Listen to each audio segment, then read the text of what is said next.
Chapter 13. Broken Trust. The words hung in the air like smoke and I couldn't breathe properly because my chest felt too tight and my throat was closing up. "What do you mean you sent me here?" I asked, and my voice came out hoarse. Seraphine didn't move. Just stood there in the lantern light with her expression calm and her eyes reflecting the flames like she'd been waiting for this question. "I mean exactly what I said. I arranged for you to be placed in Grey Ridge Hollow. I made sure the foster system sent you to Susan's house. I made sure you'd be exactly where you needed to be when the time came." My hands were shaking and I pressed them against the cave floor because I didn't want anyone to see. "You put me in a hunter town," I said. "You knew what would happen. I knew what might happen. There's a difference." "No, there isn't." "Yes, there is. Might means possibility. Would means certainty. I gave you a chance to survive. By throwing me to the hunters? By forcing you to become what you are." I stood up because sitting felt wrong. Felt like I was making myself smaller when I needed to be bigger. "Did Atticus know?" I asked. The silence that followed was answer enough. I turned to look at him and he was standing near the cave entrance with his arms crossed and his expression carefully neutral. And something about the way he wouldn't meet my eyes made my stomach twist. "Did you know?" I asked again. "Elijah," he said quietly. "Answer the question. It's not that simple."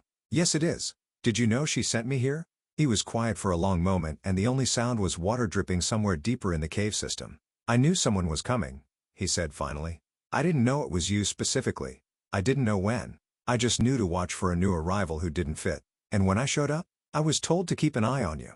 Make sure you didn't get hurt. Make sure you had help if things went wrong." "Who told you?" He glanced at Seraphine and then back at me. "Does it matter?" "Yes. She did. Your mother contacted me 6 months ago and asked me to watch for you. She said you were in danger and you'd need protection when you arrived." My vision was narrowing and my hands were clenched so tight my nails were digging into my palms. "So everything," I said, and my voice was shaking. "The gym class. The conversation. The way you just happened to be there when I needed help. All of it was fake." "No. That's not what I'm saying." "Then what are you saying?" "I'm saying I was asked to watch for you. I wasn't told to befriend you. I wasn't told to care about what happened to you. That part was real." "How am I supposed to believe that?" "Because I'm telling you the truth. You've been lying since the moment we met. I've been protecting you since the moment we met. There's a difference." I wanted to hit something. Wanted to shift and burn everything in sight. Wanted to scream until my throat was raw. Instead I just stood there shaking because I couldn't process what he was saying. Couldn't understand how someone I'd trusted could have been manipulating me from the beginning. "I need air," I said. "Elijah," Atticus started. "I need air." I walked toward the cave entrance and this time he didn't try to stop me. The passage was tight and cold and I had to turn sideways to fit through. And when I finally emerged into the forest, the fog was so thick I could barely see 10 feet ahead. The air was damp and heavy and smelled like cedar and wet earth. And I stood there breathing it in because it was better than the stale cave air and the weight of everyone's eyes on me. Footsteps behind me. I turned and Atticus was standing at the cave entrance with his hands in his pockets and his expression unreadable. "Go away," I said. "I don't want to talk to you." "I know. But we're going to talk anyway." "Why? So you can lie to me some more?" "I never lied to you. You just didn't tell me the truth." "That's the same thing." "No, it isn't." I turned away because I couldn't look at him anymore. Couldn't stand the way he was looking at me like I was being unreasonable. The fog moved between the cedar trees in slow waves and the branches overhead were dark shapes against the lighter gray of the sky, and somewhere in the distance I could hear water running over rocks. "How much did she tell you?" I asked without turning around. "Not much. Just that you were coming and you'd need help." "Did she tell you I was a dragon?" "No. I figured that out on my own." "When?" "The first time I saw you in gym class. The way you moved. The way you reacted to things. It was familiar." "Familiar how?" "I've met dragons before. A long time ago. You carry yourselves differently than other shifters." I turned to look at him. "You've met dragons?" "I thought they were extinct." "They're supposed to be. But I met one when I was younger. Before the last purge. He was hiding in the mountains and my father took me to meet him because he wanted me to understand what we'd lost." "What happened to him?" "Hunters found him. Killed him. That was 20 years ago." The fog was getting thicker and I could barely see Atticus's face anymore, just the outline of his shape against the darker trees behind him. "Why didn't you tell me?" I asked. "Because it wasn't my secret to tell. Your mother asked me to watch for you and protect you if necessary. She didn't tell me to explain everything. She didn't tell me to reveal who you were or what you were running from. She just told me to keep you safe. And you did what she asked." "Yes, even though you knew she was using me." "I didn't know that. Not at first. I thought she was protecting you." "And when did you figure out she wasn't?" He was quiet for a long moment and the fog moved between us like a living thing. "When she showed up," he said finally. "When she came back and started talking about dragons re-emerging and starting conversations and forcing the issue. That's when I realized she had an agenda." "But you didn't tell me." No. Why not? Because I wasn't sure. Because I thought maybe I was wrong. Because I didn't want to turn you against your own mother if I was misreading the situation. So you let me figure it out on my own. Yes. I wanted to be angry, but I was too tired, too overwhelmed, too confused about what was real and what wasn't. Was any of it real? I asked quietly. The friendship. The conversations. Any of it. All of it was real. I was asked to watch for you, but I wasn't told to care about you. That happened on its own. How am I supposed to believe that? Because I'm still here. Because I could have walked away a dozen times and I didn't. Because I've put myself between you and the hunters more times than I can count, and I didn't have to do that. The fog was so thick now I could barely see him and my chest felt tight and my throat hurt. I don't know who to trust anymore, I said. I know. Everyone's been lying to me. Everyone's been using me. I don't know what's real. This is real. Right now. This conversation. Me standing here telling you the truth even though it makes you hate me. That's real. I don't hate you. You should, maybe. But I don't. The silence that followed was heavy and uncomfortable, and I didn't know what to say because everything felt wrong and broken and impossible to fix. I need to walk, I said finally. That's not safe. I don't care, Elijah. I need to be alone. Just for a few minutes. I need to think. He was quiet for a long moment and then he nodded. Stay close to the cave. Don't go more than 100 yards. If you hear anything that sounds wrong, run back. I will. I mean it. I know. He turned and walked back toward the cave entrance and disappeared into the fog. And I was alone. I walked deeper into the forest because standing still felt wrong and because moving helped me think, and the fog was so thick I could barely see the trees around me. The ground was soft and covered in pine needles and the air smelled like cedar and damp earth and something older that I couldn't identify.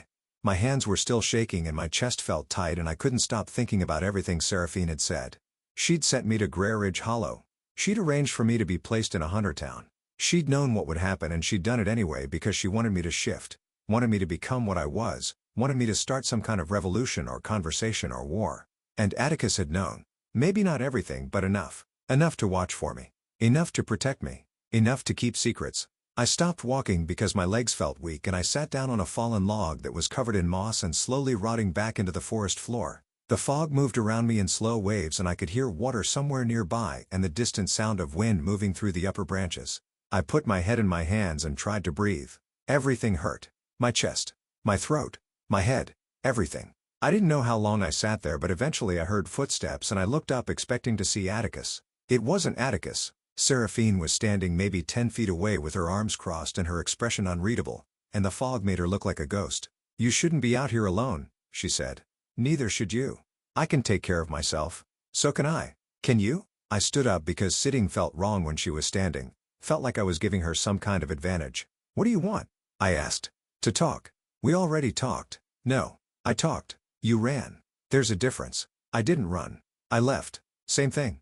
The fog was getting thicker and I could barely see her face anymore. Just the outline of her shape and the reflection of her eyes. Why did you do it? I asked. Why did you send me here? I already told you. Tell me again. Tell me in a way that makes sense. She was quiet for a long moment and the only sound was water dripping and wind moving through the trees. Because hiding wasn't working anymore, she said finally. Because the hunters were getting closer and it was only a matter of time before they found you. Because I needed you to understand what you are before they did. So you threw me to them. I gave you a chance to survive. There's a difference. No, there isn't. Yes, there is. If I'd kept you hidden, they would have found you eventually and you wouldn't have known what you were or how to defend yourself. You would have died confused and afraid and alone. I didn't want that for you. So instead you wanted me to die fighting. I wanted you to live fighting. I wanted you to understand your power and your heritage and your responsibility before someone else defined those things for you. My hands were clenched so tight my nails were digging into my palms and my chest felt like it was going to explode. You used me, I said, yes. You manipulated me, yes. You put me in danger, yes. And you don't even care. I care, but I also understand that sometimes caring isn't enough. Sometimes you have to make hard choices. Sometimes you have to sacrifice comfort for survival. That's not what you did. You didn't sacrifice comfort. You sacrificed me. No. I gave you a chance to become something more than a victim. I gave you a chance to fight back. I gave you a chance to matter. I didn't want to matter. I just wanted to survive. And you're surviving. You're still alive. You're still fighting. You're still here. Barely. Barely is enough. I wanted to scream. Wanted to shift. Wanted to burn everything in sight. Instead I just stood there shaking because I couldn't process what she was saying. Couldn't understand how someone who claimed to be my mother could be so willing to sacrifice me for some ideological crusade. Do you even love me? I asked. And my voice came out quieter than I intended. She was silent for a long moment and the fog moved between us like a living thing. Yes, she said finally. But love isn't always gentle. Sometimes love means making choices that hurt. Sometimes love means pushing someone toward their potential even when they're not ready. Sometimes love means being willing to lose someone so they can become who they're meant to be. That's not love. That's manipulation. Maybe. But it's also survival. The fog was so thick now I could barely see her and my chest felt tight and my throat hurt. I don't want to talk to you anymore, I said. I know. I don't want to see you anymore. I know that too. Then why are you still here? Because you're my son. Because I'm not going anywhere. Because whether you like it or not, we're in this together. We're not in anything together. You used me. You manipulated me. You put me in danger. We're done. We're not done. We're just beginning. I turned and started walking back toward the cave because I couldn't stand to be near her anymore. Couldn't stand the way she was looking at me like I was a tool she'd been sharpening for years. Elijah, she called after me. I didn't stop. Elijah, wait. I kept walking. The fog was so thick I could barely see where I was going and I had to feel my way between the trees, and my hands were shaking and my chest felt like it was going to explode. I heard her footsteps behind me but I didn't turn around, didn't slow down, just kept moving until I saw the dark shape of the cave entrance through the fog. Atticus was standing outside with Torin and they both turned when they heard me approaching. You okay? Atticus asked. No, what happened? She followed me. We talked. It didn't help. Seraphine emerged from the fog behind me and Atticus's expression hardened. You shouldn't have followed him, he said. He's my son. That doesn't give you the right to harass him. I wasn't harassing him. I was talking to him. He didn't want to talk. He needs to understand. He understands plenty. What he needs is space. They stared at each other and the tension was thick enough to cut, and I realized they'd been having this argument for a while, maybe since before I even arrived. I'm going inside, I said. I squeezed through the cave entrance and the passage was tight and cold and I had to turn sideways to fit. And when I emerged into the main chamber everyone looked up. Lysandra was sitting near one of the lanterns with her arms crossed. Naira was pacing near the far wall. Rowan was standing near the entrance to one of the deeper passages with his hands in his pockets. Where's Calder? I asked. Everyone looked at each other. He said he needed to check the perimeter, Lysandra said. Make sure we weren't followed. When? Maybe 20 minutes ago. Something cold settled in my stomach because I'd noticed this before, noticed the pattern but hadn't put it together until now. When the hunters attacked the sanctuary, Calder had been outside checking something. When we fled the warehouse, Calder had disappeared for 10 minutes and then reappeared saying he'd been scouting ahead. When we escaped the facility, Calder had been the last one out and he'd said he was making sure no one was following us. Every time there was danger, Calder disappeared, and every time the danger passed, he came back. Has anyone actually seen him check the perimeter? I asked. What do you mean? Naira asked. I mean, has anyone gone with him? Has anyone watched him do it? Or does he just say he's going to check and then disappear? The silence that followed was heavy. You think he's the traitor? Lysandra said. I think he's been disappearing at very convenient times. We already caught him talking to the hunters. We know he's the traitor. Do we? Or did we catch him doing exactly what he wanted us to catch him doing? That doesn't make sense, doesn't it? He admits he's working with the hunters. He tells us about the extraction. He leads us to the facility. He helps us escape. And now he's disappeared again right when we're most vulnerable. You think he's leading them here? Torin said. I think it's possible. Then we need to leave. Now. And go where? Every location we have is compromised. Every safe house is known. We're running out of places to hide. The cave was silent except for the dripping water and the sound of our breathing. We need to confront him, Naira said. When he comes back, we need to ask him directly where he's been and what he's been doing. And if he lies, then we'll know. Will we? He's been lying this whole time and we didn't know until Elijah caught him. So what do you suggest? I suggest we assume he's compromised and plan accordingly. I suggest we don't tell him anything important. I suggest we watch him and wait for him to slip up again. And in the meantime? In the meantime we figure out what we're going to do next. Footsteps in the passage. Everyone turned and Calder emerged from the entrance with his jacket wet from the fog and his expression neutral. Perimeter's clear, he said. No sign of hunters within a mile radius. How do you know? I asked. Because I checked out how. I walked the perimeter. Looked for tracks. Listened for vehicles. Standard reconnaissance. Did you see anything? No. That's what clear means. He walked past me and sat down near one of the lanterns, and something about the way he moved made my stomach twist. Too casual. Too relaxed. Too unconcerned. Like he knew something we didn't. I looked at Atticus and he was watching Calder with an expression I couldn't read, and I realized he was thinking the same thing I was. Something was wrong. We just didn't know what yet. The cave was silent for a long moment and then Naira stood up suddenly and walked to the entrance. I'm going to check the perimeter myself, she said. I just checked it, Calder said. I know. I'm checking it again. She squeezed through the passage and disappeared, and the silence that followed was uncomfortable. She doesn't trust me, Calder said. Can you blame her? Lysandra asked. No, but it's still annoying. You admitted you were working with the hunters. What did you expect? I expected understanding. I expected people to realize I was trying to prevent a war, by helping them capture Elijah, by helping them contain a threat before it escalated. He's not a threat, isn't he? Look at what's happened since he shifted. Hunters everywhere. Safe houses compromised. People dead. The supernatural community in chaos. That's not a coincidence. That's not his fault, isn't it? The argument was starting again and I couldn't listen to it anymore because my head hurt and my chest felt tight and I couldn't breathe properly. I walked to the far side of the chamber and sat down with my back against the wall. And the stone was cold and damp and it helped clear my head a little. Rowan came over and sat down next to me. You okay? He asked quietly. No, yeah. Me neither. We sat in silence for a while and I listened to the others arguing and the water dripping and the sound of wind moving through the passages deeper in the cave. Do you think he's still working with them? Rowan asked. I don't know. Maybe. What are we going to do if he is? I don't know that either. We can't keep running forever. I know. Eventually we're going to have to make a stand. I know. Are you ready for that? I looked at him and his expression was serious and his eyes were dark in the lantern light.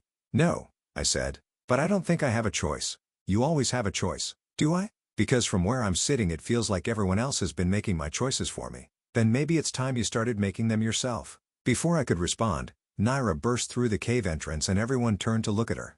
Her face was pale and her breathing was ragged and her eyes were wide with something that looked like fear. What is it? Atticus asked. She looked at me and then at the others and then back at me. The hunters are moving an army toward town, she said.